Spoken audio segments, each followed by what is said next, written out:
The wagon lurched to a stop in the middle of nowhere, and Adelaide Shaw knew before the canvas flap even opened that this was the end of everything she had known. Her aunt's face appeared, hard as stone in the pale winter light of December 1872. "Get out," Martha said, her voice carrying no emotion at all. Adelaide felt her heart hammering against her ribs, the cold already seeping through the worn fabric of the wagon cover. She was 22 years old, and in that moment, she understood that blood meant nothing when shame ran deeper. "Aunt Martha, please," Adelaide whispered, her breath forming clouds in the frigid air. "Where are we? This is the middle of the territory. There's nothing here." "Should have thought about that before you embarrassed us," her cousin Robert said from the driver's seat, not even turning around. "Should have thought about a lot of things." Adelaide's hands trembled as she gathered the single carpet bag they allowed her to keep. Everything else, they said, belonged to the family. Her mother's jewelry, the quilts her grandmother had made, even the diary she had kept since she was 14. All of it stripped away as easily as their affection had been. "I cannot help how I look," Adelaide said, her voice breaking. "I have tried everything you asked, the tonics, the strange diets, the enough." Martha's word cut through the air like a blade. "We gave you a home after your parents died. We fed you, clothed you, and what thanks do we get? You eat us out of house and home, and then you have the nerve to catch the eye of Robert's intended. Sarah Miller said she saw how you looked at Thomas Garrett at the church social. You think we do not see it. You think we do not know you are trying to steal what does not belong to you. I would never." Adelaide felt tears freezing on her cheeks. She had barely even spoken to Thomas Garrett. She had simply stood near the refreshment table, and he had been polite, had offered her a cup of cider. Nothing more. But in her aunt's eyes, in her cousin's eyes, even that small kindness was a crime. In their minds, someone who looked like her had no right to any man's attention, let alone someone from a respectable family. Out. Now. Robert finally turned, and his face held the same contempt she had seen growing there for years. "We have done our Christian duty by you. Now you are on your own." Adelaide climbed down from the wagon, her feet sinking into the snow that covered the ground. They were somewhere in the California territory, she knew that much. They had been traveling for 2 days, supposedly heading to visit Martha's sister in Sacramento. Adelaide had believed them. She had packed her small bag with hope in her heart, thinking perhaps a fresh start in a new place might change things. She had been such a fool. The wagon pulled away before she could say another word, the wheels cutting fresh tracks through the snow. Adelaide stood there, watching until it disappeared over the hill, taking with it every connection she had to the world she knew. The silence that followed was absolute, broken only by the whisper of wind through the scattered pines and the distant cry of a hawk overhead. She looked around, trying to orient herself. Mountains rose in the distance, their peaks white against the gray winter sky. The landscape was beautiful in a harsh, unforgiving way. Snow covered everything, turning the world into an endless expanse of white and shadow. There were no buildings in sight, no smoke from chimneys, no signs of human life at all. Just the dirt roads stretching away in both directions, and the wilderness pressing in from all sides. Adelaide pulled her threadbare coat tighter, though it did little against the cold. She had no gloves and her boots were old, the soles worn thin. Martha had made sure she left with as little as possible. The carpet bag contained one extra dress, some undergarments, a hairbrush, and a small Bible, nothing that would help her survive out here. She started walking, because standing still meant freezing. She chose to follow the road in the opposite direction the wagon had gone, unable to bear the thought of trailing after people who hated her. Her breath came in ragged gasps, each one burning in her lungs. The cold bit through her clothes, and within minutes, she could no longer feel her fingers or toes. How long had they planned this? Days? Weeks?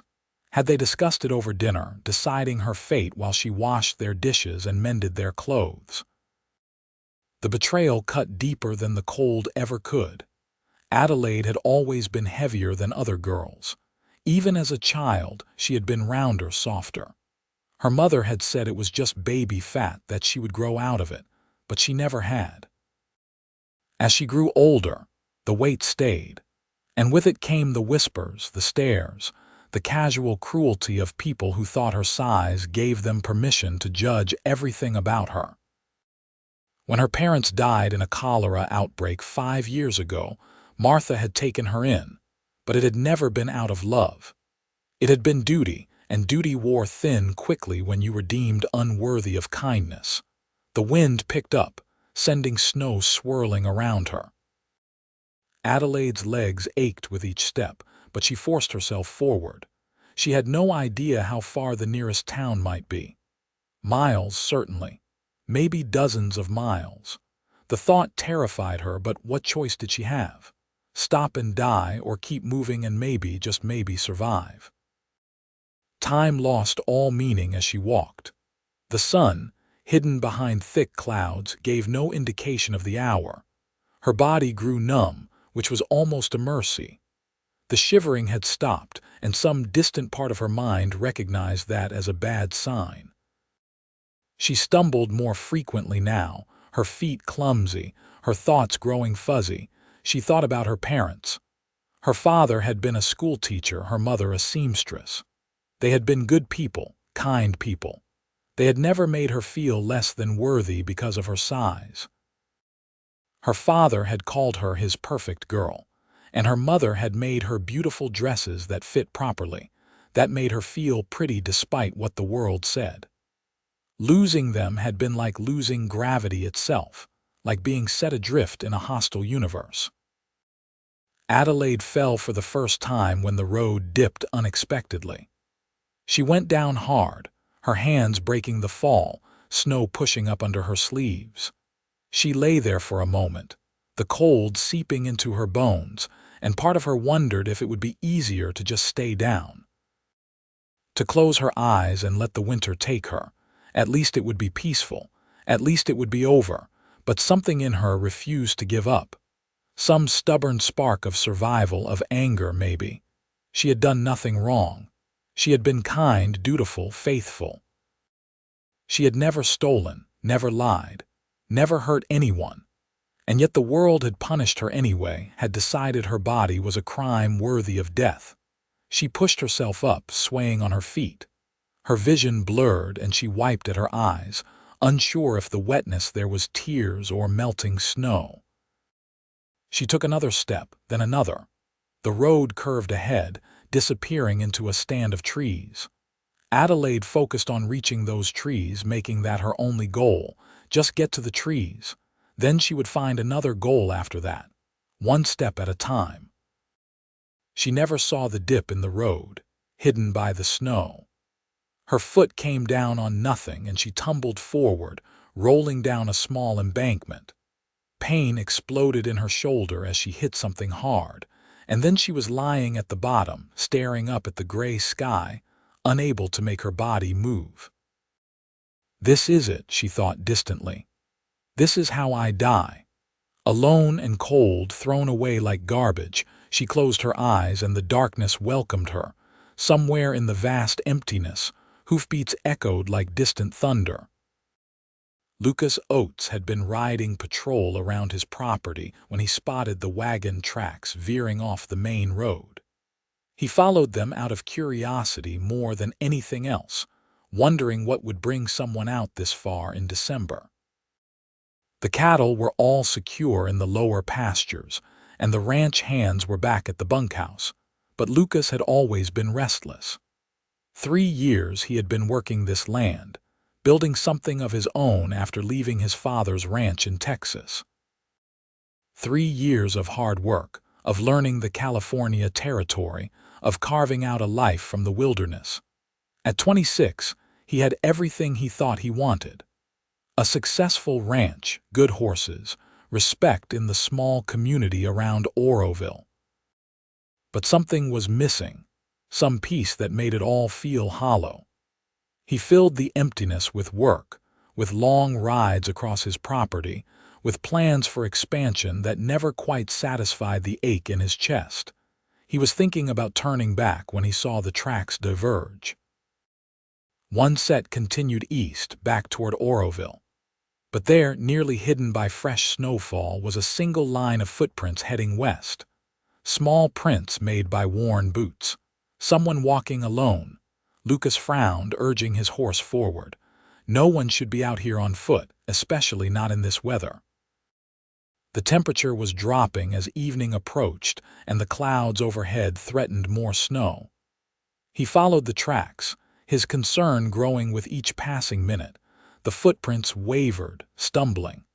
Whoever was out here was in trouble. He found her at the bottom of the embankment, a heap of dark fabric against the white snow. For a terrible moment he thought she was dead. Then he saw her chest move, a shallow rise and fall that was barely perceptible. Lucas dismounted in one smooth motion, sliding down the embankment. He knelt beside her, his trained eye taking in everything at once. Young woman, early 20s maybe. Face pale as the snow around her, lips turning blue. She was unconscious, her body completely limp. He touched her cheek and swore. She was freezing, dangerously cold. He did not hesitate. Lucas gathered her into his arms, carpetbag and all, and carried her back up to the road. She was heavier than he expected, but he barely noticed. All he could think about was getting her warm, getting her safe. His horse, a steady gelding named Copper, stood patiently as Lucas hauled himself into the saddle with the woman cradled against his chest. He wrapped his coat around her, tucking her head under his chin, and urged Copper into a steady trot. His ranch was only 2 miles away, but it felt like 100. The woman's breathing was shallow, her body limp as a rag doll. He kept talking to her, his voice low and steady. "Stay with me now. You are going to be all right. Just hold on a little longer. My place is not far. We will get you warm, get you safe. Just hold on." She did not respond, did not even stir. Lucas pushed Copper faster, his heart pounding. He did not know who this woman was or what had happened to her, but he knew with absolute certainty that he was not going to let her die. Not out here, not like this. Not when he could do something about it. The ranch came into view, the main house and surrounding buildings dark against the white landscape. Lucas rode straight to the house, shouting for his housekeeper before he even dismounted. "Mrs. Chen, Mrs. Chen, I need help." The door flew open, and a small Chinese woman appeared, her face creased with concern. Mrs. Chen had been with Lucas since he first bought the property, a widow who needed work and a place to stay. She was the closest thing to family he had out here. "Mercy, what happened, Mrs.?" Chen hurried down the steps, her hands already reaching for the unconscious woman. "Found her on the road, half frozen. Help me get her inside." Together they carried Adelaide into the house, through the main room and into the guest bedroom. "Mrs." Chen immediately began issuing orders, her accent thick but her words clear. Lucas built up the fire while Mrs. Chen stripped off Adelaide's wet clothes, wrapping her in warm blankets. "She is very cold," Mrs. Chen said, her face grave. "Too cold. We must warm her slowly or her heart will stop." Lucas nodded, trusting her knowledge. Mrs. Chen had been a healer's apprentice back in China before coming to America with her late husband. She knew more about medicine than most doctors he had met. They worked through the night, slowly bringing Adelaide's body temperature back up. Lucas stayed by the bedside, watching the woman's face for any sign of consciousness. In the firelight, he could see her features clearly. She had a round face, soft and pretty despite the pallor of near death. Her hair, spread across the pillow, was a rich brown with hints of auburn. There was something peaceful about her, even unconscious, something that made his chest tighten with an emotion he could not quite name. "Who do you think she is?" Mrs. Chen asked softly, placing a warm compress on Adelaide's forehead. "I do not know. I found wagon tracks and then her footprints." "Someone left her out there." Mrs. Chen's expression hardened. "Left her to die. Looks that way." Lucas felt anger rising in his gut, hot and fierce. What kind of person would abandon someone in the middle of winter, in the middle of nowhere? "What could this woman possibly have done to deserve that?" "She will live," Mrs. Chen said finally. "Her spirit is strong, I can feel it. But she will need time to heal, and not just her body." Lucas nodded, settling into the chair beside the bed. "Then she will have all the time she needs." Adelaide woke to warmth, and for a moment she thought she was dead. Heaven surely would be warm. But then pain crashed through her, a bone-deep ache that made her gasp, and she knew she was very much alive. She opened her eyes slowly, squinting against the light. A room came into focus, small but clean, with log walls and a fire crackling in a stone hearth. This was not any place she recognized. The last thing she remembered was falling, the sky spinning above her, the certainty that she was going to die. "You are awake." The voice was male, deep and gentle. Adelaide turned her head, wincing at the stiffness in her neck. A man sat in a chair beside the bed, leaning forward with his elbows on his knees. He was handsome in a rugged way, with dark hair that fell over his forehead and eyes that were somewhere between brown and green. His face was weathered by sun and wind, marked with the kind of lines that came from hard work and outdoor living. He wore a simple cotton shirt and denim pants, and there was something solid about him, something that made Adelaide feel inexplicably safe. "Where am I?" Her voice came out as a rasp, her throat raw. "My ranch, about 6 miles west of Oroville. I am Lucas Oates. I found you on the road yesterday evening." Yesterday. She had been out there an entire day. Adelaide tried to sit up, but her body would not cooperate. Every muscle screamed in protest. "Easy now," Lucas said, standing quickly. He poured water from a pitcher into a cup and held it to her lips. "Small sips. Your body has been through a lot." The water was the best thing Adelaide had ever tasted. She drank greedily, and Lucas had to pull the cup away.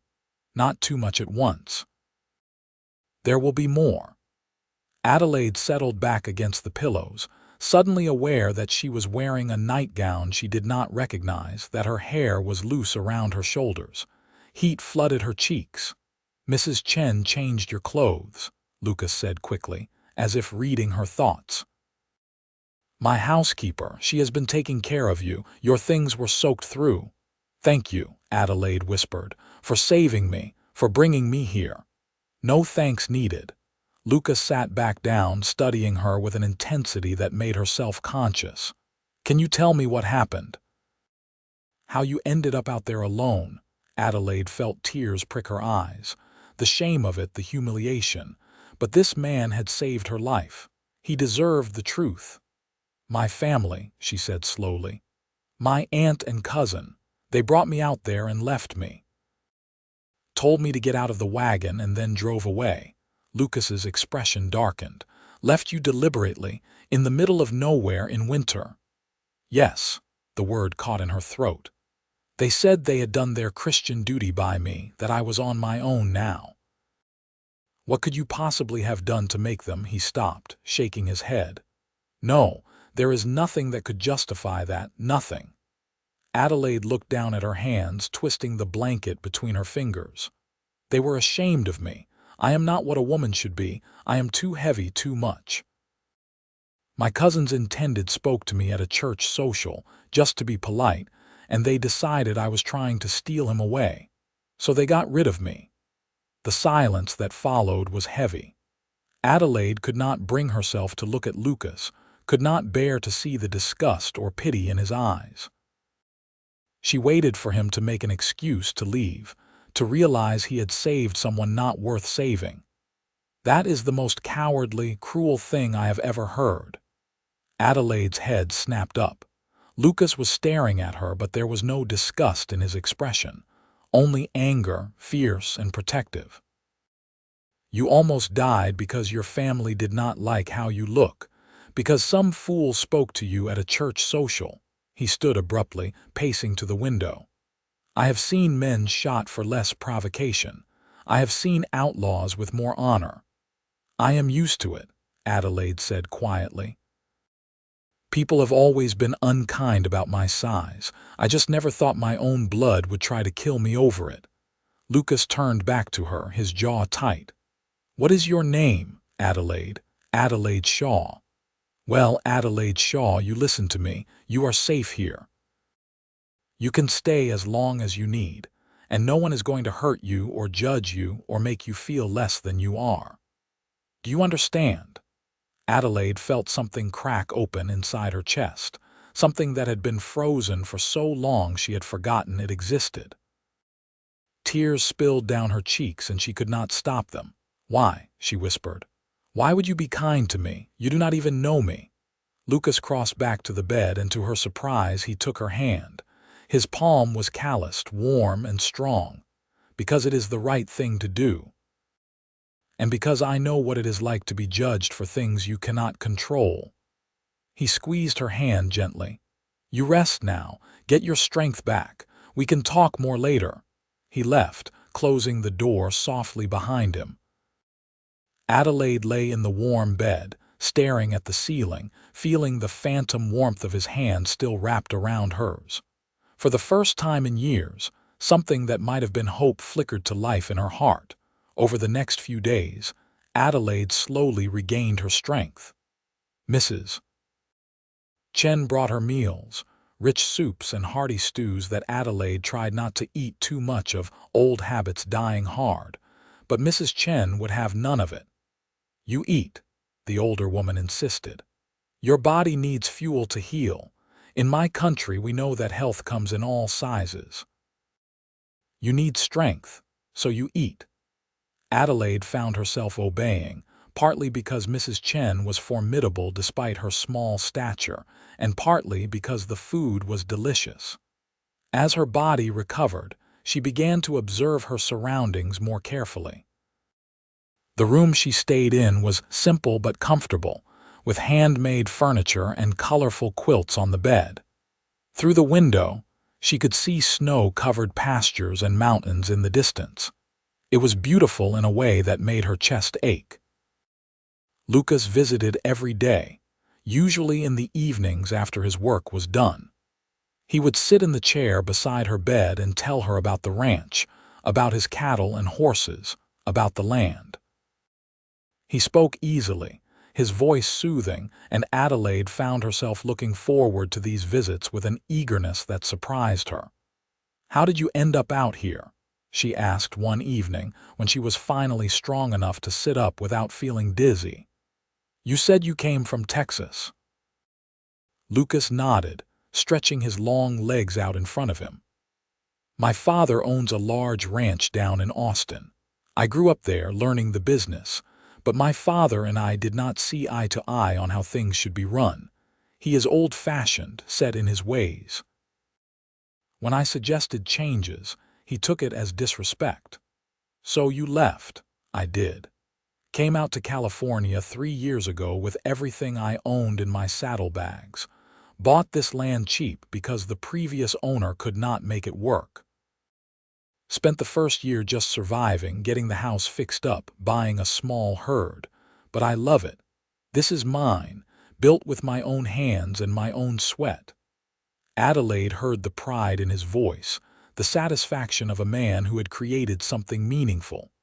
It must be wonderful to have that. To have a place that is truly yours. It can be lonely, Lucas admitted, his eyes meeting hers.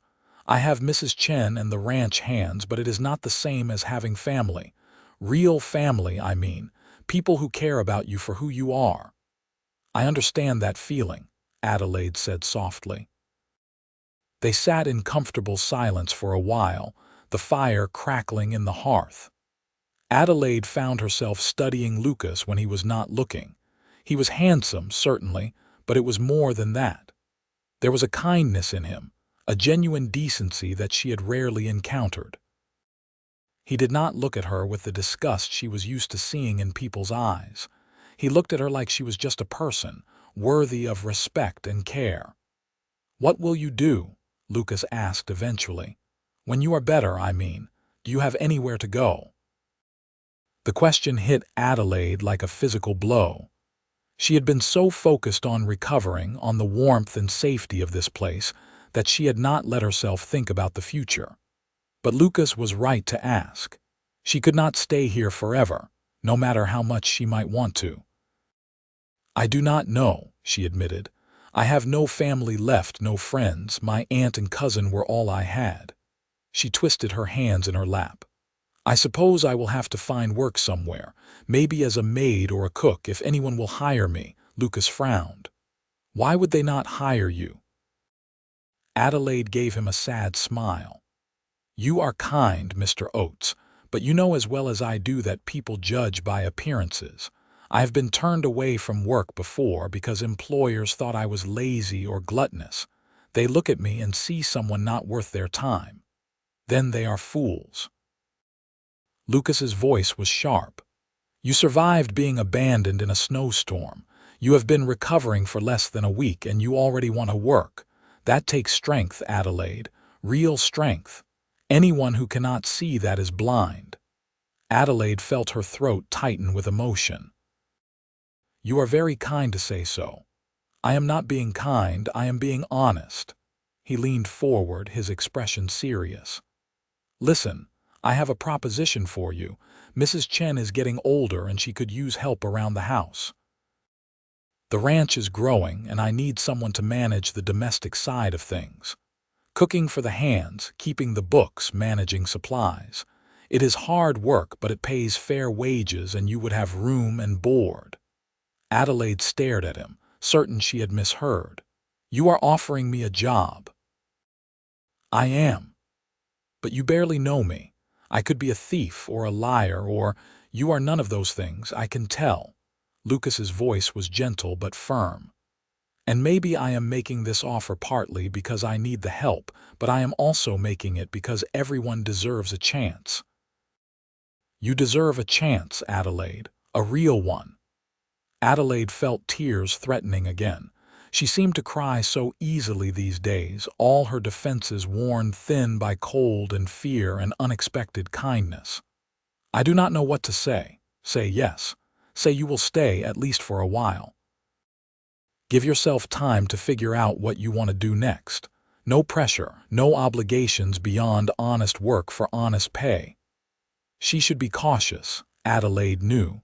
She should think it through, weigh her options. But what options did she have? And more than that, something in her trusted this man. Something in her wanted to stay, wanted to see what life might be like in this place with these people. "Yes," she said finally. "Yes, I will stay. Thank you, Lucas." He smiled, and it transformed his entire face. "Good. Now Mrs. Chen will be happy to hear it. She has been worried about you, wondering what would happen. She has been so kind to me, you both have. You make it easy." Lucas stood, heading for the door. He paused at the threshold, looking back at her. "Get some rest. Tomorrow, if you are feeling up to it, I will show you around the ranch. You should see what you are getting yourself into." After he left, Adelaide lay back against the pillows, her mind spinning. She had a job, a place to stay, a chance to build something new from the ashes of her old life. It terrified her and thrilled her in equal measure. She thought about Lucas, about the way he looked at her. Like she mattered, like she was worth something. It was dangerous, she knew, to let herself feel anything for him. He was her employer now, and beyond that, men like him did not fall for women like her. He was being kind, nothing more. She needed to remember that, to protect her heart. But as she drifted off to sleep, she could not quite stop herself from hoping. The next morning, Adelaide woke feeling stronger than she had since arriving at the ranch. Mrs. Chen brought her breakfast and helped her dress in a borrowed dress that fit reasonably well. It was plain, brown wool, but it was clean and warm, and Adelaide was grateful for it. "Your own dress is still drying," Mrs. Chen explained, "but this should work for now. I can take you into Oroville later this week, help you buy some proper clothes." "I do not have much money," Adelaide admitted. "Mr. Lucas said to put it on his account. Consider it an advance on your wages." Adelaide wanted to protest, but she also knew she could not work in a nightgown or a single threadbare dress. She would pay Lucas back, she promised herself. Every penny. Lucas was waiting in the main room when she emerged, his face lighting up when he saw her. "You look much better." "I feel better. Thank you again for everything." "Stop thanking me. Come on, I will show you around." The ranch was larger than Adelaide had realized, with a main house, a bunkhouse for the ranch hands, a large barn, and several outbuildings. Lucas walked her through it all, explaining how things worked. He had 6 men working for him, plus Mrs. Chen. The ranch ran cattle primarily, with some horses for breeding and selling. "We are not huge yet," Lucas explained as they stood by the fence, watching cattle graze in a snow-dusted pasture. "But we are growing. In another year or 2, I hope to double the herd." "It is impressive," Adelaide said honestly. "You have built something real here." "I have tried." He turned to her, resting his arms on the fence. "And now you are part of it, Mrs. Chen will teach you what you need to know about running the house. The books are straightforward. I am not asking you to do anything you cannot handle." "I will work hard," Adelaide promised. "I will not let you down." "I know you will not." They stood in comfortable silence, watching the cattle. The air was cold but crisp, and the sun was finally breaking through the clouds, turning the snow into a field of diamonds. Adelaide breathed deeply, feeling something settle in her chest. Peace, maybe, or the beginning of it. "Can I ask you something?" Lucas said after a while. "Of course." "You said people judge you for your size. But do you judge yourself? Do you think you are less worthy because of how you look?" Adelaide was quiet for a long moment. It was a hard question, one she had never really examined. "I think," she said slowly, "that I have been told I am less worthy for so long that I started to believe it, even though I know, logically, that my weight does not define my character or my worth. But knowing something and believing it are different things." Lucas nodded. "My father always told me I was too soft, too sentimental.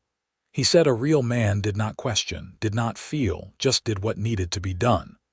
It took me a long time to understand that he was wrong, that being thoughtful and kind did not make me weak, it made me human." "I think you are very strong," Adelaide said quietly. "Not despite your kindness, but because of it. It takes strength to be gentle in a harsh world." Lucas looked at her, something intense and unreadable in his eyes. "I think you are stronger than you know, Adelaide Shaw." The moment stretched between them, charged with something Adelaide could not quite name. Then a cowbell rang in the distance and Lucas stepped back, breaking the spell. "That is the lunch bell.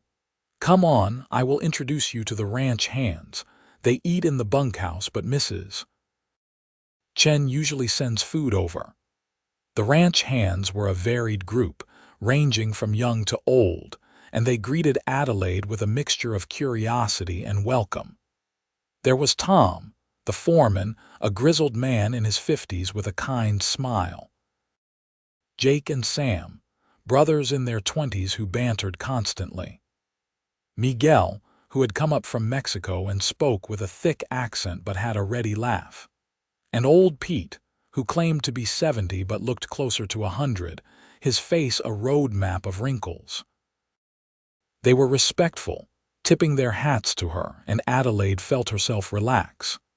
These were good men, she could tell. Men who worked hard and expected the same from others, but who did not judge beyond that. Over the next few weeks, Adelaide settled into life at the ranch. She worked alongside Mrs. Chen, learning the rhythms of the household. She cooked massive meals for hungry ranch hands, kept the books with a careful eye, and managed the endless list of tasks that kept a ranch running smoothly. It was hard work, harder than anything she had done at her aunt's house, but it was also satisfying in a way that surprised her. Mrs. Chen was a patient teacher, showing Adelaide how to make bread that rose perfectly, how to stretch supplies when money was tight, how to treat common ailments with herbs and poultices. They worked side by side in the warm kitchen, and Adelaide found herself genuinely happy for the first time in years. But it was the evenings she looked forward to most. After dinner, after the dishes were done and the ranch hands had retired to the bunkhouse, Lucas would often sit with her in the main room. Sometimes they talked about the ranch, about plans and problems. Sometimes they played chess, a game Lucas taught her with infinite patience. And sometimes they just sat in companionable silence, reading or mending or simply enjoying each other's presence. Adelaide tried not to read too much into it. Lucas was kind to everyone, she told herself. This was just how he was. But she could not deny the flutter in her chest when he smiled at her, the warmth that spread through her when their hands accidentally touched, the way her heart raced when he said her name. She was falling in love with him, and it terrified her. One evening in late January, a storm rolled in, bringing heavy snow and howling winds. Lucas came in from checking on the cattle, his face red from the cold, snow clinging to his coat and hat. "Everything secure?" Adelaide asked, ladling hot soup into a bowl for him. "As secure as it can be. The cattle are sheltered and the horses are in the barn. We just have to wait it out now." He sat at the table, gratefully accepting the soup. "This smells amazing. Mrs. Chen's recipe. I am just following her instructions." "You are being modest, Mrs. Chen told me you have been adding your own touches and everything has been delicious." Adelaide felt her cheeks warm. "I enjoy cooking. It is satisfying to create something that brings people pleasure." "You do bring pleasure," Lucas said, then seemed to realize how that sounded. "I mean your cooking does, and your presence. The house feels different now that you are here. Warmer somehow." "Thank you," Adelaide said softly, sitting across from him with her own bowl. "I feel the same way. This place, it feels more like home than anywhere I have been since my parents died." They ate in silence for a while, listening to the wind howl outside. The fire crackled in the hearth, casting dancing shadows on the walls. "Tell me about your parents," Lucas said eventually. "What were they like?" Adelaide smiled, memories washing over her. "My father was a teacher. He loved books, loved learning. He always said education was the key to freedom, that knowledge could not be taken away from you. He taught me to read when I was 4, and we would spend hours going through his library." "And your mother?" She was a seamstress. Incredibly talented. She could look at a picture in a catalog and recreate it perfectly. "She made all my clothes growing up, always making sure they fit properly, that they were beautiful. She said every woman deserved to feel pretty, regardless of what society said." Lucas leaned back in his chair, his eyes soft. "They sound like wonderful people." They were. Losing them was like losing the ground beneath my feet. Everything that came after felt wrong, like I was living someone else's life. "And now," Adelaide met his gaze, "now it feels like maybe I am finding my feet again. Like maybe there is a life for me after all." "There is," Lucas said with conviction. "A good life, whatever you want it to be." The storm raged for 2 days, trapping them all inside. Adelaide and Mrs. Chen cooked and cleaned and kept everyone fed. The ranch hands played cards in the bunkhouse, their laughter occasionally audible over the wind. And Adelaide found herself spending more time with Lucas, simply because there was nowhere else to go. They talked about everything. Lucas told her about growing up in Texas, about his complicated relationship with his father, about his dreams for the ranch. Adelaide shared stories about her childhood, about her parents, about the books she had read and the places she dreamed of seeing. They discovered they both loved poetry, that they both thought chocolate cake was vastly superior to vanilla, that they both secretly enjoyed thunderstorms. On the second night of the storm, when Mrs. Chen had retired early and the house was quiet, Lucas taught Adelaide to dance. There was no music, just him humming a waltz, his hand at her waist as he guided her around the main room. "I am not very good at this," Adelaide said, stumbling slightly. "You are doing fine. Just follow my lead." She looked up at him and found him already looking down at her. They were so close she could see the flecks of gold in his hazel eyes, could feel the warmth of his breath on her face. "Adelaide," he said softly, and her name had never sounded so beautiful. "Yes, I need to tell you something. I have been trying to figure out how to say it, but there is no perfect time, so I am just going to say it." He stopped dancing, but did not let go of her. "These past weeks, having you here, getting to know you, it has been the best part of my days. You are smart and kind and funny, and when I am with you, everything feels right in a way it never has before." Adelaide's heart was pounding so hard she was sure he could hear it. "Lucas, I know you might not feel the same way. I know I am your employer and there is a power imbalance there, and I do not want to make you uncomfortable. But I also could not let another day go by without telling you that I have feelings for you. Real feelings." Adelaide felt like she could not breathe. This could not be real. Men like Lucas did not fall for women like her. This had to be some kind of mistake, some misunderstanding. "You cannot mean that," she whispered. "You cannot possibly want someone like me." Lucas's expression shifted, confusion and hurt flickering across his face. "What do you mean, someone like you?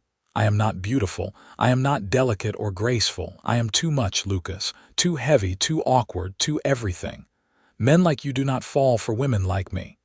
"Adelaide, stop." His hands moved to her shoulders, gentle but firm. "Listen to me. You are beautiful. Not despite anything, just beautiful and graceful. I have watched you move through this house like you belong here, like you were always meant to be here. You are not too much. You are exactly right. But no buts. I am not blind, Adelaide. I see you, all of you. And what I see is a woman who is strong and brave and kind. A woman who survived something that would have broken most people. A woman who makes me laugh and makes me think and makes me want to be better." He paused, his voice dropping. "I am falling in love with you. Maybe I already have fallen. And I need you to know that." Tears streamed down Adelaide's face, but for once they were not tears of sadness. "I do not know what to say. I never imagined that someone could feel that way about me. Then let me prove it to you.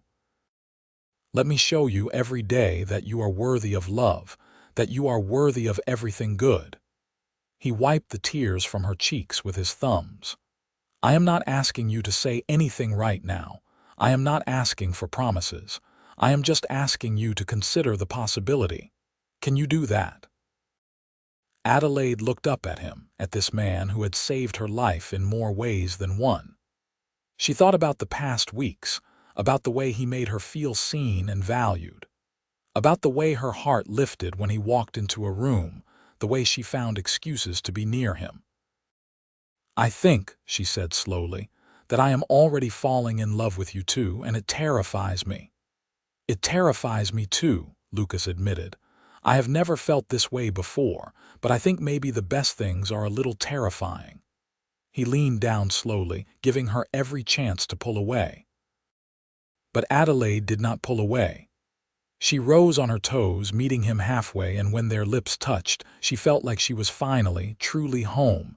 The kiss was gentle, sweet, full of promise. When they pulled apart, Lucas was smiling, and Adelaide could not help but smile back. "So what happens now?" she asked. "Now, Now we take it one day at a time, we keep getting to know each other, and we see where this goes." "I would like that," Adelaide said. "I would like that very much." They stood there in the firelight, wrapped in each other's arms while the storm raged outside. But inside, everything was warm and safe and full of hope.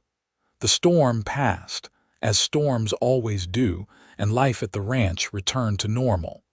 But everything had changed between Adelaide and Lucas. They were more open now, more comfortable with their growing feelings. Lucas found reasons to be near her throughout the day, his hand brushing hers as he passed, his smile warm and intimate. Adelaide caught herself humming while she worked, a lightness in her step that had never been there before.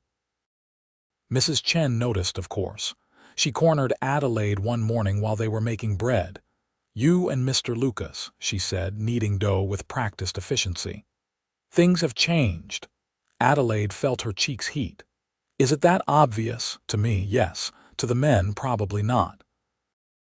They are not very observant about such things." Mrs. Chen smiled, and there was genuine warmth in it. "I am happy for you, both of you. Mr. Lucas has been lonely for too long, and you deserve happiness." "I am still not sure I believe this is real," Adelaide admitted. "That he could really care for me. Why would it not be real? You are a good woman, kind, hard-working, smart. Any man would be lucky to have you." "That is not what the world has taught me." Mrs. Chen stopped kneading, her expression serious. "The world is often wrong.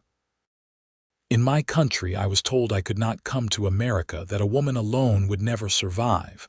But I came anyway, and I have survived. More than survived.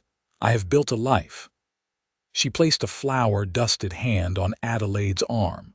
"Do not let the world tell you what you are worth. You decide that. You and no one else." Adelaide felt a lump in her throat. "Thank you for everything, for being so kind to me. You are easy to be kind to." Mrs. Chen returned to her kneading, a small smile on her face. "Now help me with this bread. The men will be hungry soon." Winter slowly gave way to early spring. The snow melted, revealing brown grass that would soon turn green. The cattle grew restless, ready for open pastures, and Adelaide and Lucas continued to grow closer, their relationship deepening with each passing day. They took walks together in the evenings, wandering the ranch land as the sun set. Lucas taught her about cattle, about reading the weather, about the rhythms of ranch life. Adelaide shared her dreams with him, tentative at first, then more openly. She had always wanted to travel, to see the ocean, to visit the big cities she had only read about in books. Lucas listened with genuine interest, never dismissing her dreams as silly or unattainable. "We will go," he said one evening as they stood on a hill overlooking the ranch. "When things are more stable here, we will take a trip, see the ocean, visit San Francisco, whatever you want." "You would do that. Take time away from the ranch, Adelaide. I would do anything to make you happy." He pulled her close, and she leaned into his warmth. "This ranch is important to me, but it is just land and cattle. You are what makes it a home." She turned in his arms, looking up at him. "I love you. I do not think I have said it out loud yet, but I do. I love you, Lucas Oates." His smile was brilliant. "I love you too. More than I thought it was possible to love someone." They kissed there on the hill, with the ranch spread out below them and the first stars appearing overhead. Adelaide felt like she was living in a dream, one she never wanted to wake up from. But reality had a way of intruding, even into the happiest of dreams. In mid-March, a stranger rode up to the ranch. Adelaide was in the kitchen when she heard the commotion, and she looked out the window to see a well-dressed man on an expensive horse. Her blood ran cold when she recognized him. Thomas Garrett, her cousin's intended, the man whose polite conversation at a church social had sealed her fate. Adelaide's first instinct was to hide, but she forced herself to stay where she was. She had done nothing wrong, and she would not act like a criminal in her own home. Lucas must have seen Thomas arrive, because he came striding out of the barn, his expression wary. Adelaide could not hear what they were saying, but she could see the conversation growing heated. Finally, Lucas pointed toward the house, and both men started walking in that direction. Adelaide met them at the door, her chin up, her hands steady despite the fear churning in her gut. "Miss Shaw," Thomas said, removing his hat. He looked uncomfortable, his eyes darting away from hers. "I need to speak with you." "About what?" Adelaide's voice was cold. "May I come in?" "No." Lucas's voice was flat. "Whatever you have to say, you can say it out here." Thomas shifted his weight. "Very well, Miss Shaw, I came to apologize and to ask you to return to your family." Adelaide stared at him. "You must be joking." "I am not. Your aunt has been distraught since you left. She regrets what happened and she wants you to come home." "Left?" Adelaide's voice rose. "I did not leave. I was abandoned, thrown out of a wagon in the middle of winter and left to die. There is a rather significant difference." "Your aunt said there was a misunderstanding." "There was no misunderstanding." Lucas stepped forward, and there was barely controlled anger in his stance. "They tried to kill her. If I had not found her when I did, she would be dead. And now you show up here asking her to go back. Are you insane?" Thomas's face flushed. "Mr. Oates, I understand you are protective, but this is a family matter." "She has no family," Lucas interrupted. "Family does not abandon people to die in the snow." "Adelaide," Thomas turned to her, and there was pleading in his eyes. "Please. Your aunt made a terrible mistake, but she is sorry. She wants to make amends, and I want to make amends as well. I should have spoken up when I learned what they were planning. I should have stopped them." "You knew," Adelaide felt sick. "You knew what they were going to do?" "Not until after. Robert told me, bragging about how they had solved the problem of you. When I confronted them, your aunt broke down. She said she panicked, that she did not know what else to do." "She could have not tried to murder me," Adelaide said flatly. "That seems like an obvious alternative." "I am asking you to find it in your heart to forgive, to give them another chance." Adelaide looked at this man, this stranger who had unknowingly set her suffering in motion. She felt nothing but contempt for him, for his weakness, for his complicity in her aunt's cruelty. "No," she said simply. "I will not go back. This is my home now. These are my people, and I want you to leave and never come back."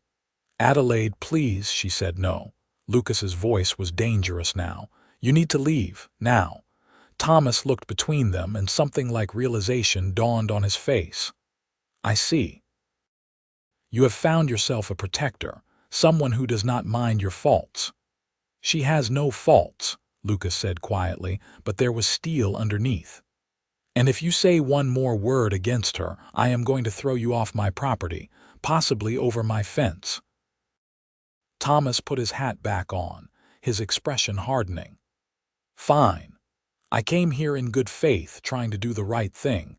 But if you want to live out here in sin with a man who is not your husband, that is your choice. Just know that your family wants nothing more to do with you." "Good," Adelaide said. "That is exactly what I want." After Thomas rode away, Adelaide found herself shaking. Lucas pulled her into his arms, holding her tight. "Are you all right?" "I think so. I just cannot believe he thought I would go back, that I would forgive them after what they did." Some people cannot imagine that their actions have real consequences. They think apologies fix everything. They wanted me back because they feel guilty, not because they actually care about me. Adelaide pulled back, looking up at Lucas. "But you know what? I do not care. I do not need their guilt or their fake remorse. I have everything I need right here." "You do," Lucas said, kissing her forehead. "You have a home, people who care about you, and a future. They took nothing from you that mattered." Adelaide nodded, feeling the truth of it settle in her bones. Thomas's visit had been unsettling, but it had also been clarifying. She did not want her old life back. She did not want the people who had tried to destroy her. She wanted this, the life she was building with Lucas and Mrs. Chen and the ranch hands. She wanted the future that stretched out before her, full of possibility. "Thank you," she said, "for defending me, for standing with me, always," Lucas promised, "for as long as you will have me." Spring came fully to the ranch, transforming the landscape. Green grass covered the pastures, wildflowers bloomed in riotous colors, and the cattle grew fat and healthy. Lucas hired 2 more ranch hands to help with the increased workload, and Adelaide found herself managing an even busier household. But she thrived on it. She loved the work, loved feeling useful and valued. She loved the camaraderie with Mrs. Chen, the grateful nods from the ranch hands when they enjoyed her cooking, the satisfaction of seeing the account books balanced and supplies well managed. Most of all, she loved the life she was building with Lucas. They had settled into a comfortable rhythm, working side by side during the day and spending their evenings together. They had not spoken about marriage, but Adelaide sensed it was on both their minds. She certainly thought about it, imagined what it would be like to be Mrs. Adelaide Oates, to truly belong to this place and this man. One evening in May, Lucas asked her to take a ride with him. They saddled up 2 horses, Adelaide having learned to ride over the past months, and headed out toward the hills. The air was warm and sweet with the scent of blooming sage, and the sky was painted in shades of orange and pink as the sun set. Lucas led them to a spot Adelaide had never seen before, a small meadow tucked away in the hills. A stream ran through it, and the grass was thick and green, dotted with yellow flowers. "This is beautiful," Adelaide said, dismounting. "I did not know this was here. It is my favorite spot on the whole ranch. I used to come here when I first bought the property, when things were hard and I questioned whether I had made the right choice." Lucas dismounted as well, taking her hand. "But I have not needed to come here in a long time, not since you arrived." "Why not?" "Because I no longer question my choices, because having you with me has made everything clear." He took a breath, and Adelaide realized he was nervous. "Adelaide, these past months with you have been the best of my life. You have made this house a home. You have made me happier than I ever thought possible, and I cannot imagine my future without you in it." He reached into his pocket and pulled out a small box. When he opened it, Adelaide gasped. Inside was a simple gold ring with a small diamond. "It was my grandmother's," Lucas said. "The only thing I took from Texas besides my horse and my saddle. I have been carrying it around for weeks, waiting for the right moment. But I realize there is no perfect moment, there is only right now, and I do not want to wait any longer." He dropped to one knee and Adelaide felt tears streaming down her face. "Adelaide Shaw, will you marry me? Will you be my wife, my partner, the keeper of my heart?" "Yes," Adelaide said, the word bursting out of her. "Yes, absolutely yes." Lucas stood and swept her into his arms, spinning her around. When he set her down, he slipped the ring onto her finger and it fit perfectly. They kissed there in the meadow as the stars began to appear, and Adelaide felt like her heart might burst from happiness. "I never thought this would happen," she whispered against his lips. "I never thought I would find this. Neither did I. But here we are." Lucas pulled back, his eyes shining. "I love you, Adelaide. I will spend the rest of my life making sure you never doubt that. I love you too." More than words can say. They stayed in the meadow until full dark, talking about their future. They would get married in Oroville, Lucas said, in the small church there. Nothing fancy, just a simple ceremony with the ranch hands and Mrs. Chen and whoever else wanted to come. They would build a life together, grow the ranch, maybe have children someday. "You want children?" Adelaide asked, the question suddenly important. "I do, but only if you do. This is our life, our choice. We decide what it looks like." I think I would like children, someday. Adelaide had never let herself imagine it before, too convinced that no one would ever want to build a family with her. But now, with Lucas, it felt possible. It felt real. Then we will have them. And they will be loved and valued and taught that their worth has nothing to do with how they look, only with who they are. Adelaide kissed him again, overcome with emotion. You are going to be an amazing father, and you will be an amazing mother. They rode back to the ranch in the gathering dark, Adelaide's hand clasped in Lucas's, her grandmother's ring glinting on her finger. When they arrived, Mrs. Chen took one look at Adelaide's glowing face and started crying happy tears. The ranch hands, when they heard the news at breakfast the next morning, cheered and toasted with coffee cups, already planning what they would wear to the wedding. The next few weeks passed in a blur of preparation.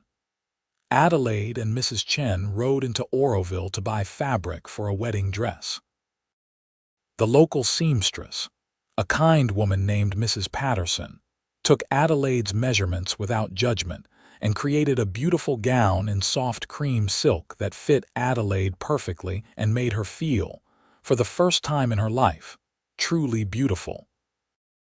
Lucas made arrangements with the Reverend, and they set the date for early June. It would be small, intimate, perfect, but 3 days before the wedding, trouble arrived in the form of Lucas's father. Adelaide was in the kitchen when she heard the commotion. She looked out to see an older man dismounting from a magnificent black horse, his bearing proud and imperious. Even from a distance, she could see the resemblance to Lucas in his features, though this man's face was harder, more severe. Lucas came out of the barn and Adelaide could see the tension in his shoulders. She moved to the door, staying out of sight but close enough to hear. "Father, what are you doing here? That is how you greet me, after 3 years."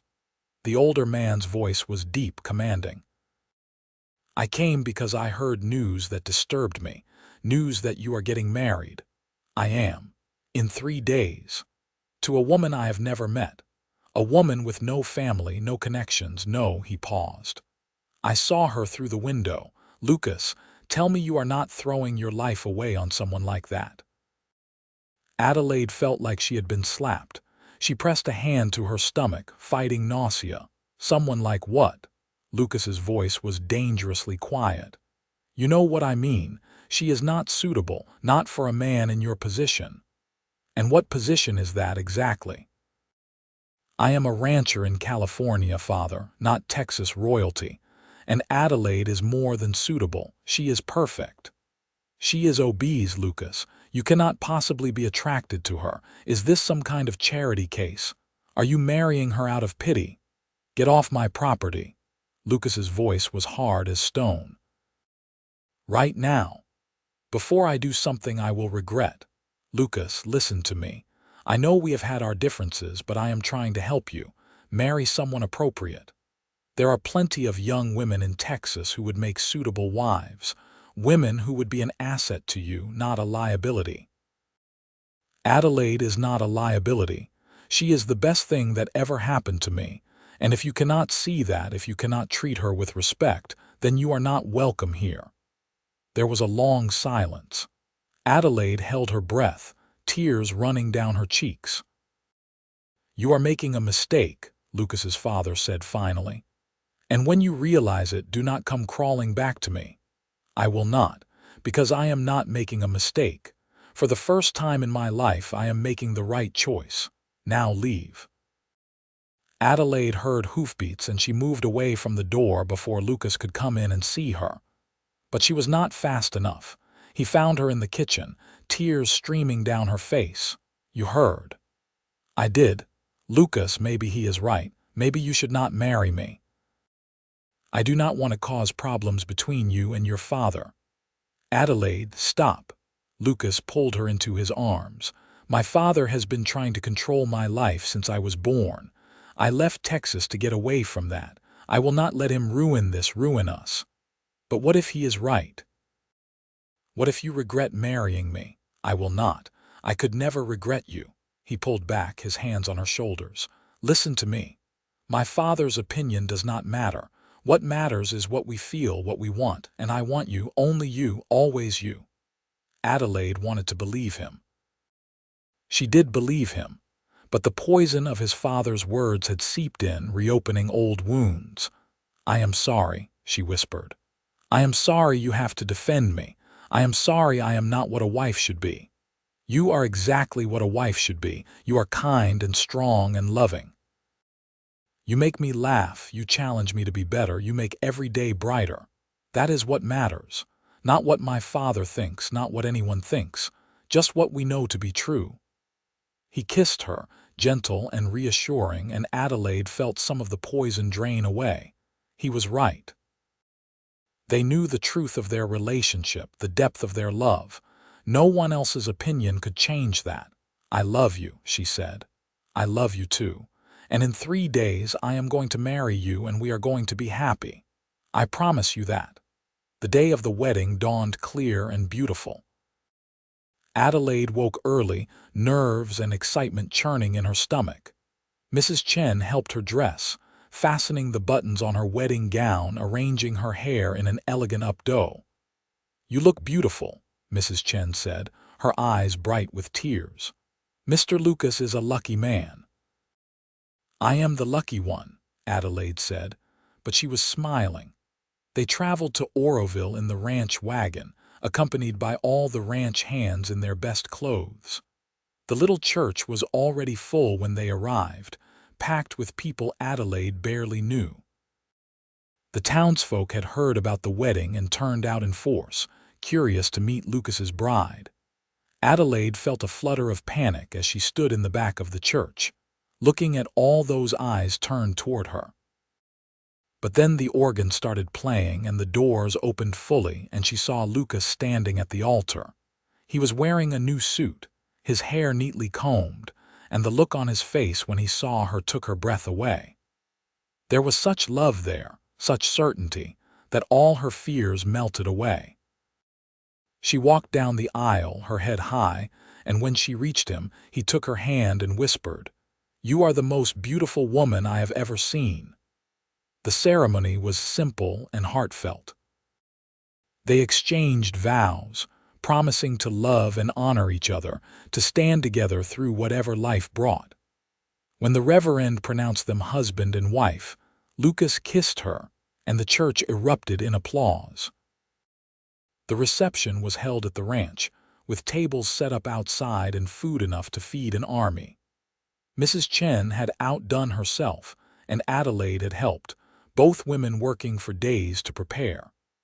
There was music and dancing and laughter, and Adelaide felt surrounded by warmth and love. As the sun began to set, Lucas pulled her away from the crowd, leading her to the porch of the house. They stood there watching the celebration, his arm around her waist. "Happy?" he asked. "Happier than I ever thought possible," Adelaide said. "Thank you for choosing me, for seeing me.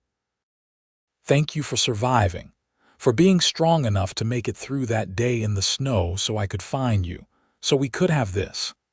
Adelaide turned in his arms, looking up at her husband, She would never get tired of that word. "I love you, Lucas Oates." "I love you, Adelaide Oates."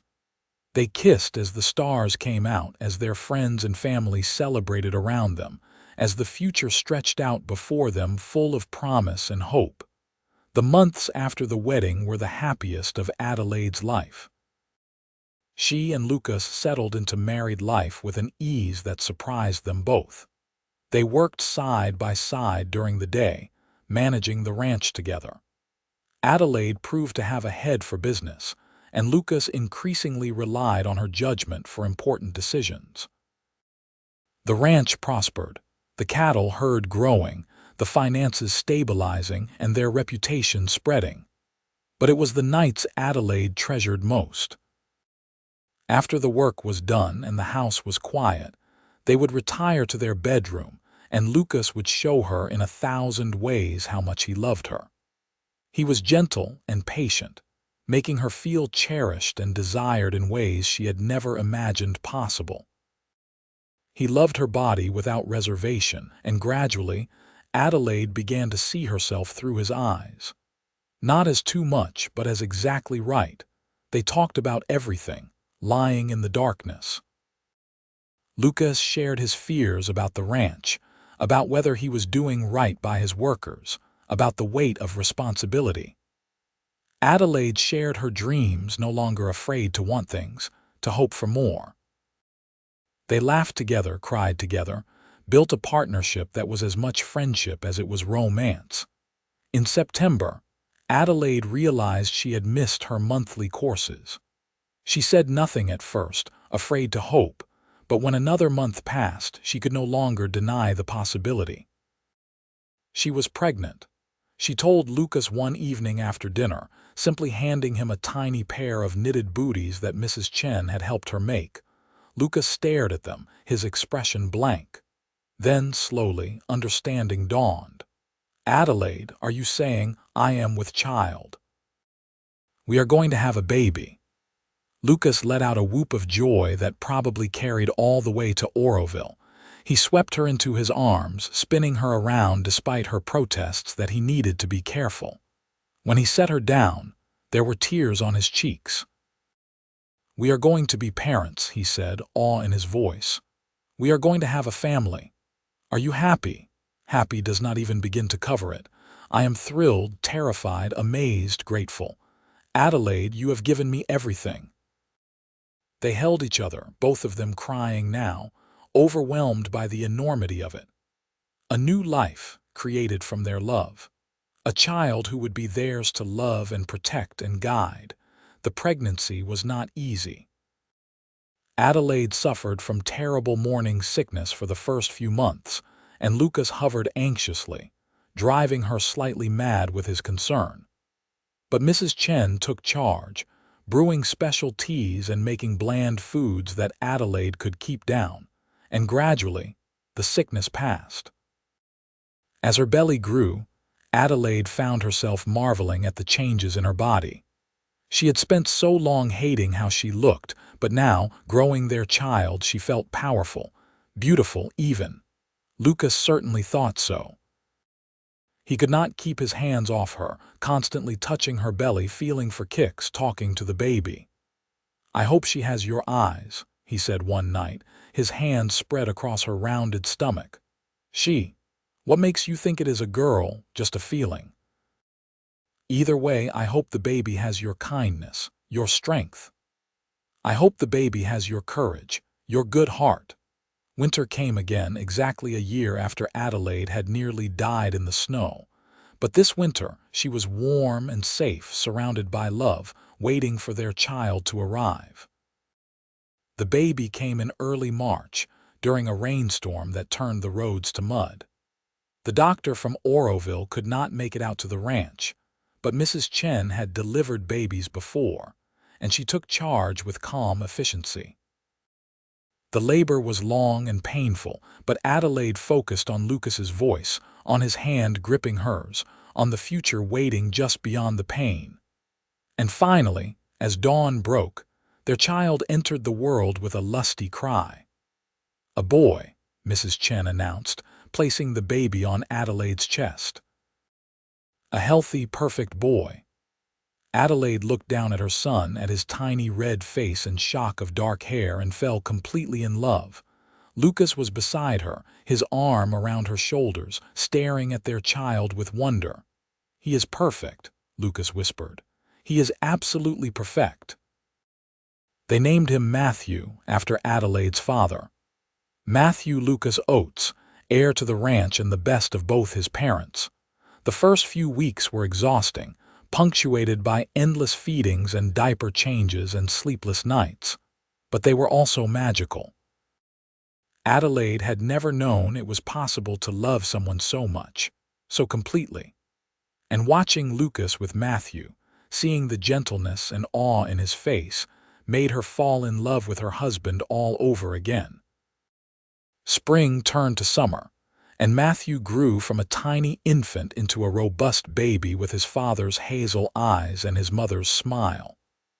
The ranch hands doted on him, taking turns holding him when Adelaide needed a break. Old Pete made him a wooden rattle, and Miguel carved a small horse that Matthew would not let go of. Life settled into a new rhythm, busy but fulfilling. Adelaide managed the household and the books while caring for Matthew, and Lucas ran the ranch with increasing confidence. They were building something real, something lasting. In June, on their second anniversary, Lucas took Adelaide back to the meadow where he had proposed. Mrs. Chen agreed to watch Matthew for the evening, and they rode out as the sun was setting, just the two of them. 2 years, Lucas said as they stood by the stream, watching the water flow past. It feels like a lifetime and like yesterday at the same time. I know what you mean. Sometimes I still cannot believe this is my life, that I have you, that I have Matthew, that I have this incredible home. Lucas pulled her close and she leaned into him, feeling the steady beat of his heart. Do you ever think about that day, when your family left you in the snow? Sometimes, Adelaide admitted, but not with pain anymore. It led me here to you, and I would not change that for anything. I think about it too. I think about how close I came to never finding you, if I had ridden a different direction that day, if I had turned back sooner. He shook his head. It terrifies me. But you did find me. You saved me, and not just my life, Lucas. You saved all of me. You taught me that I was worthy of love, of happiness, of all the good things I had stopped believing I deserved. You taught me too, Lucas said. You taught me what real partnership looks like. What it means to build a life with someone who challenges you and supports you and makes you want to be better. They stood in silence for a while, listening to the sounds of evening. A bird called somewhere in the distance, and the stream babbled its endless song. I want more, Adelaide said suddenly. More children, I mean, if we are blessed with them. I want Matthew to have siblings, to have a big, loud, loving family. Lucas smiled. I want that too. As many children as we are given, we will love them all, and we will raise them to be kind. To judge people by their character, not their appearance. To see the worth in everyone. We will, Lucas promised. We will teach them all the things our parents taught us, and none of the cruelty the world tried to teach us. They made love there in the meadow, under the stars, and it felt like a renewal of their vows. A promise to keep choosing each other, to keep building this life they had created. Over the next few years, the ranch continued to grow. Lucas expanded the herd, bought more land, and built a new barn. Adelaide started a small garden, growing vegetables to feed their household and selling the surplus in Oroville. Matthew grew into a bright, cheerful little boy, curious about everything and doted on by everyone who met him. And in time, their family grew. 2 years after Matthew, Adelaide gave birth to a daughter they named Grace, after Lucas's grandmother. Grace had Adelaide's brown hair and her father's adventurous spirit. She was fearless from the start, keeping her parents on their toes.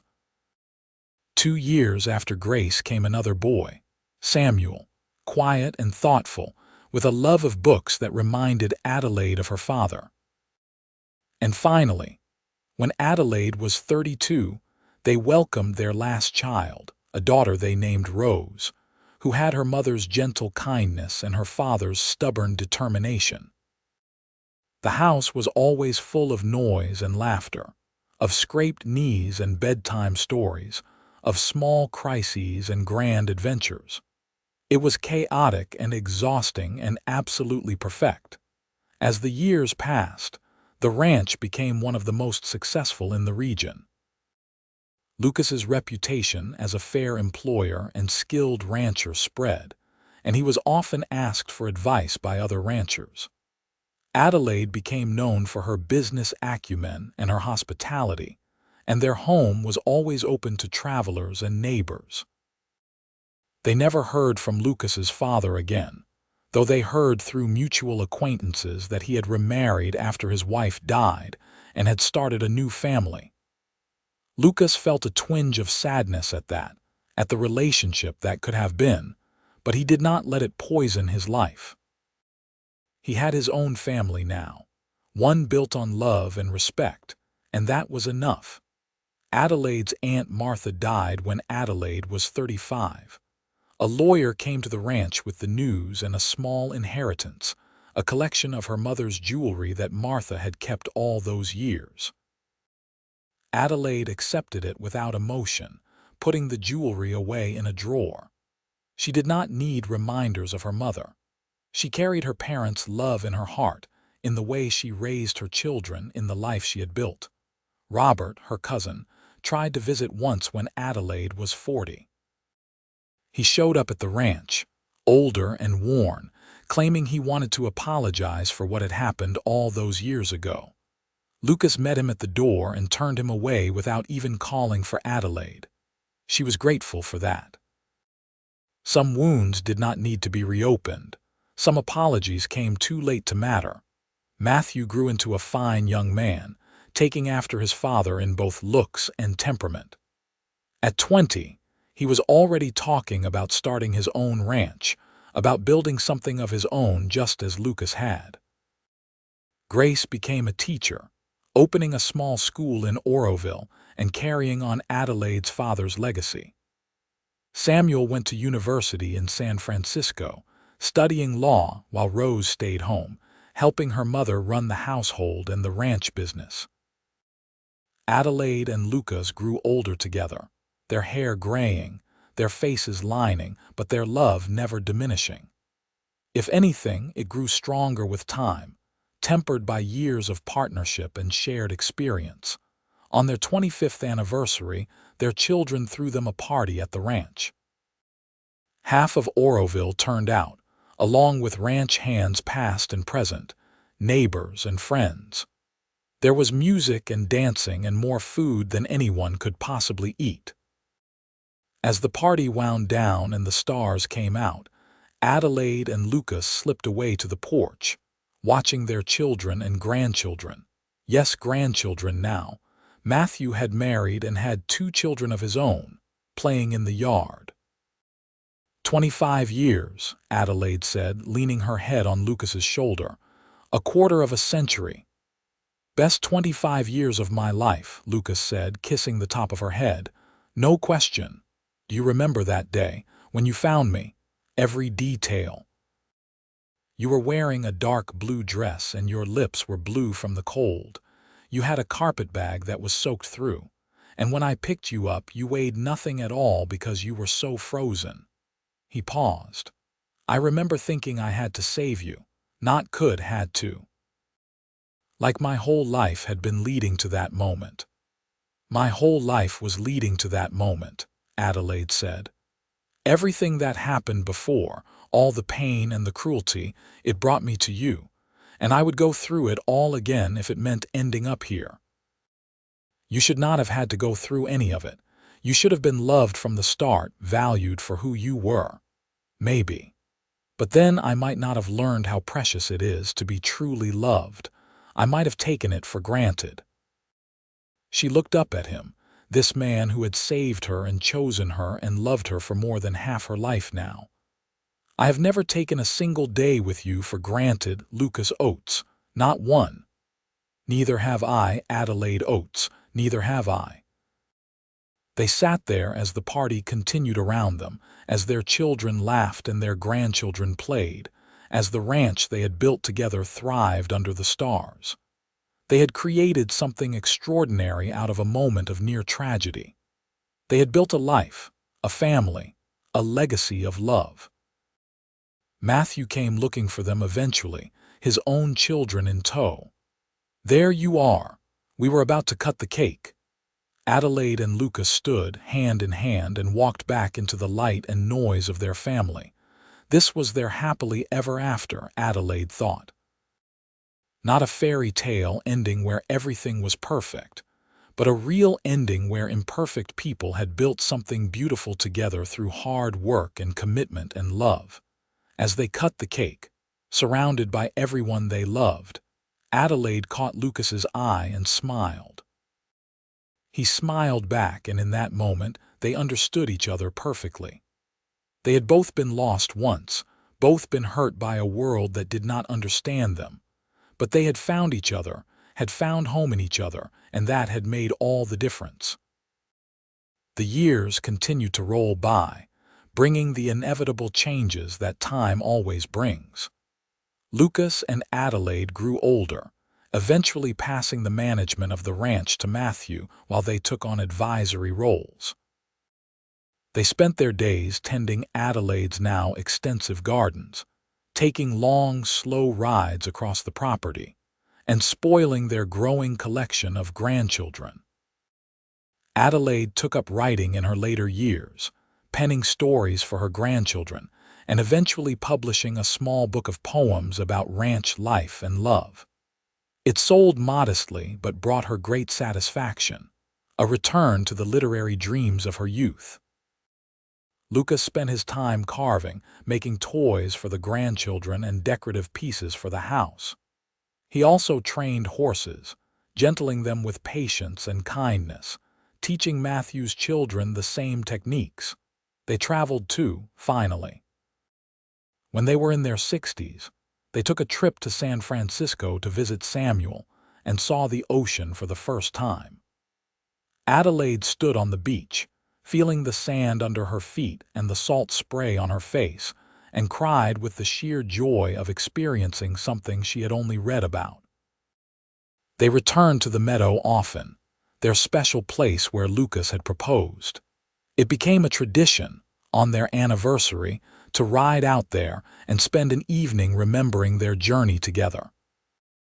On their 50th anniversary, their children organized another party, even bigger than the one for their 25th.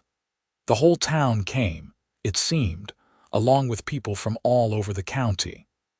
Lucas and Adelaide were community elders now, respected and loved by everyone who knew them. During the speeches, Matthew stood up, his voice thick with emotion. "My parents taught me what real love looks like. Not the easy kind, not the fairy tale kind, but the kind that works, that lasts, that grows stronger with time. They taught me that worth has nothing to do with appearance or status or what the world thinks. It has to do with character, with kindness, with how you treat the people in your life." He raised his glass. "To my parents, who built something beautiful out of the ashes of cruelty. Who showed me that the best revenge is living well and loving deeply." Everyone toasted, and Adelaide found herself crying again, these happy tears that seemed to come so easily now. Lucas squeezed her hand, his eyes bright with emotion too. That night back in their bedroom they lay in each other's arms as they had for 50 years. 50 years, Adelaide marveled. "We have been married for 50 years. And I would marry you again tomorrow if I could. Do it all over again exactly the same way. Even the hard parts. Especially the hard parts. They made us who we are. They taught us what mattered." Adelaide traced the lines on Lucas's face, every crease familiar and dear. "I love you. I have loved you from that first night when you sat by my bedside and told me I was safe.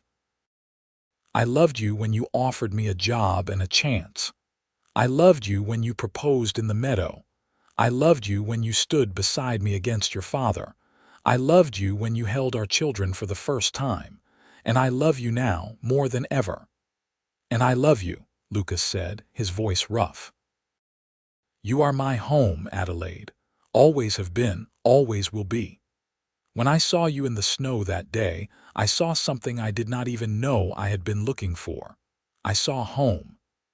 They fell asleep in each other's arms as they had thousands of times before, as they would hundreds of times more. The end came for Lucas first, as it so often does for one before the other. He was 78, and he went peacefully in his sleep, Adelaide beside him. He simply closed his eyes one night and did not open them again. Adelaide mourned him deeply, the loss cutting to her very core. But she did not break. She had been given 54 years with the love of her life, and she would not dishonor that gift by giving up. She continued on, sustained by her children and grandchildren, by the ranch that was his legacy, by the memories of all their years together. She lived 6 more years, years filled with her family and her writing and her gardens. She spoke often of Lucas, keeping his memory alive for the youngest grandchildren who barely remembered him. She told them stories about the cowboy who had saved her life, about the love they had built together, about the ranch that was their shared dream. When Adelaide's time came, she was 84 years old. She died in the spring, in the house Lucas had built, surrounded by her children. Her last words were, "Tell your father I am coming home."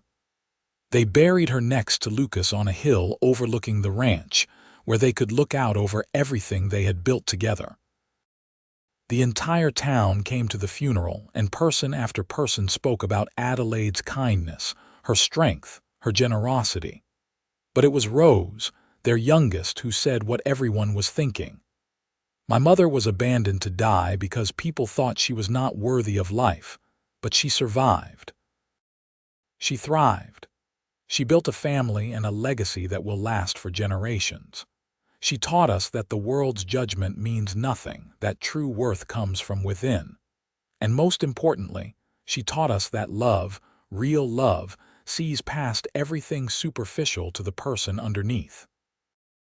My father saw my mother that way from the start, and together they created something beautiful. Years passed. The ranch stayed in the family, passed down through the generations. Matthew's children took it over, then their children after them. The house was expanded and updated, but the core of it remained the same. And in the main room, a portrait hung of Adelaide and Lucas from their 50th anniversary. Every generation grew up hearing the story of how they met, of how a cowboy had found a woman abandoned in the snow and saw in her not a victim to be pitied, but a partner to be cherished, a home to be built with. The meadow where Lucas had proposed became a family landmark. Young couples went there to share their own proposals, carrying on the tradition. The stream still babbled, the grass still grew green in spring, and the flowers still bloomed yellow and bright. In Oroville, the school that Grace had founded still stood, now much larger but still carrying on the mission of educating children with kindness and respect for all. A plaque by the door honored Adelaide and Lucas Oates, whose generous donations had kept the school running through hard times. The ranch itself became known throughout California, not just for its cattle and horses, but for its reputation as a place that valued people for their character. Ranch hands knew that if they worked hard and treated others with respect, they would find a home there, regardless of their background or appearance. And sometimes, on winter evenings when the snow fell soft and quiet, people swore they could see 2 figures riding across the ranch land. A tall cowboy on a copper horse, and a woman with auburn-tinged hair beside him. They would ride to the meadow and disappear, presumably to spend another evening together in the place where their future had begun. Whether this was true or simply wishful thinking, no one could say. But the story persisted, generation after generation, a reminder that real love does not end with death. It continues on, woven into the land and the lives it touched, eternal and unbreakable. The story of Adelaide and Lucas became legend in that part of California. It was told around campfires and dinner tables, passed down from grandparents to grandchildren. It was a story about cruelty and kindness, about judgment and acceptance, about how one moment of compassion can change everything. But more than that, it was a story about seeing people truly, about looking past the surface to the person underneath. about having the courage to love someone the world says you should not, and building a life so full and rich that it stands as proof that the world was wrong. And in the end, is that not what we all want? To be seen, truly seen and loved anyway. To find someone who looks at us and sees home. Adelaide found that.